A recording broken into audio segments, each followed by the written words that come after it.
Shalom, selamat pagi Bapak Ibu Jemaat Gereja Kristen Kalem Kudus Ambon.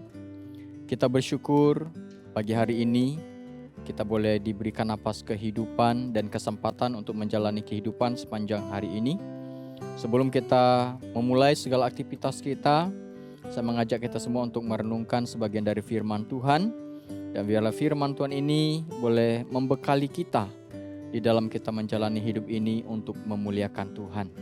Sebelum kita membaca firman, mari kita berdoa terlebih dahulu. Segala puji syukur kami naikkan kepada Tuhan, karena Tuhan begitu baik di dalam kehidupan kami. Kami bersyukur pagi hari ini Tuhan boleh menopang kami, sehingga kami boleh bangun dengan tubuh yang sehat. Bahkan kami bersyukur buat segala berkat Tuhan yang telah Tuhan sediakan untuk kami nikmati dan kami terima sepanjang hari ini. Sebelum kami memulai segala aktivitas kehidupan kami mau belajar kebenaran firman Tuhan terlebih dahulu. Dan biarlah kiranya firman Tuhan ini boleh senantiasa menjadi kekuatan bagi kami. Terima kasih Bapa. Terima kasih Yesus. Dengar doa kami. Dalam nama Tuhan Yesus kami berdoa. Amin. Bapak Ibu Saudara, mari kita membuka Alkitab kita yang terambil dari surat Filipi pasal yang pertama ayat 21 sampai 23. Saya akan bacakan demikian kebenaran firman Tuhan. Karena bagiku hidup adalah Kristus dan mati adalah keuntungan. Tetapi jika aku harus hidup di dunia ini, itu berarti bagiku bekerja memberi buah. Jadi mana yang harus kupilih? Aku tidak tahu. Aku didesak dari dua pihak. Aku ingin pergi dan diam bersama-sama dengan Kristus. Itu memang jauh lebih baik. Bapak Ibu Saudara, firman Tuhan yang kita baca pada pagi hari ini adalah statement Paulus yang mengatakan bahwa hidup dia hanya untuk Kristus. Dalam arti Rasul Paulus ingin mengajarkan kepada pembaca suratnya bahwa hidup dia persembahkan hanya untuk Kristus dan hanya untuk kemuliaan baginya. Dan di dalam pernyataan ini tentunya ada iman yang begitu kuat bahwa dia dengan Kristus tidak akan pernah terpisah. Oleh sebab itu dia mengatakan, jikalau aku mati, itu adalah satu keuntungan bagiku. Tetapi jikalau aku harus hidup di dunia ini, itu berarti aku bekerja untuk memberi buah. Jadi Bapak Ibu Saudara, ketika Paulus mengatakan hal ini, dia diperhadapkan dengan satu hukuman yang begitu berat pada waktu itu. Jikalau dia dinyatakan bersalah, maka hukumannya adalah hukuman mati. Tetapi di dalam situasi itu, Rasul Paulus tidak mengalami ketakutan sedikit pun. Kenapa? Karena dia memiliki pemahaman iman bahwa kematian itu bukan akhir segala-galanya. Tetapi justru kematian orang yang sudah beriman kepada Kristus itu adalah satu hal yang patut disyukuri. Kenapa?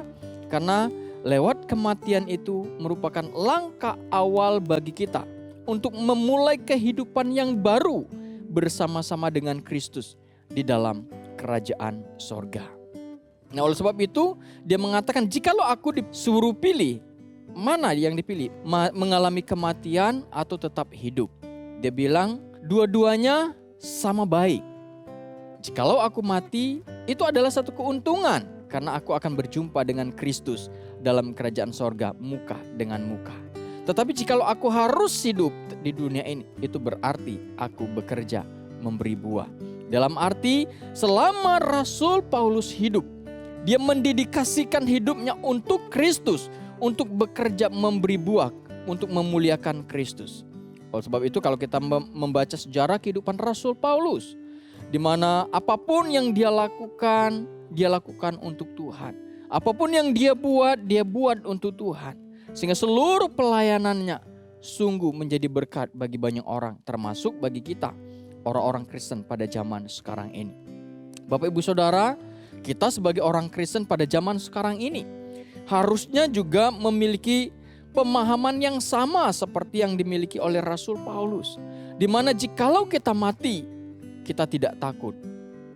Tetapi jikalau kita tetap masih Tuhan izinkan untuk hidup di dalam dunia ini, itu berarti Tuhan memberikan kesempatan kepada kita untuk bekerja, memberi buah, memuliakan Tuhan, menjadi berkat bagi dunia ini.